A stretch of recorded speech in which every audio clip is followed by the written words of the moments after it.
Gue ngerti apa yang teman-teman rasain.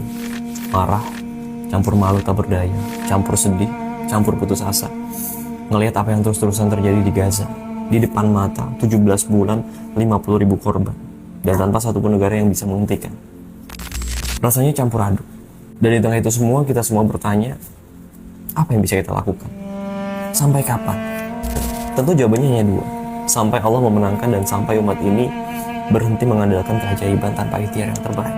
Dan ini akan berlanjut pada pertanyaan apa ikhtiar terbaik yang bisa kita lakukan. Maka di level individu, kita tidak hanya selesai dengan marah di komentar dan story, tapi terus lakukan edukasi pada keluarga, pada diri sendiri, pada orang lain. Bukan hanya share sekali dua kali, tapi konsisten dalam memelihara kesadaran. Kuatkan boikot terarah, jangan berhenti donasi, dan langitkan doa setiap malam. Lalu kita sebagai bagian dari masyarakat, juga punya peran yang bisa kita lakukan. Tentu bukan sekedar kumpul dan simpati, tapi dengan cara kita membangkitkan gelombang kekuatan dengan menggalang opini dan desakan agar militer di semua negeri kaum muslimin tidak hanya menjaga parade dan upacara, tapi turun untuk membela darah saudaranya.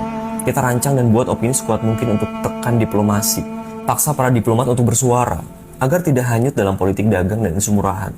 Karena mengingatkan mereka, mendesak mereka itu hak dan tanggung jawab kita sebagai manusia. Dan sisanya peran negara untuk menghentikan ilusi kedaulatan sembur yang di kondisi ini akan semakin membuat kita tak berdaya dan binasa jika kita hanya terus terpaku pada garis-garis imajiner nasional. Lalu secara konkret, negara-negara kaum muslimin bisa mengirimkan militer dari segala penjuru. Pakistan, Mesir, Irak, Lebanon, Malaysia, juga Indonesia. Dan semuanya itu antara individu, masyarakat, dan negara itu saling terkait.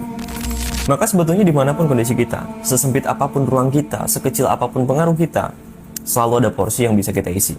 Dan dari miliaran porsi kecil yang terus kita isi, maka akan terbentuk satu kekuatan yang luar biasa besar.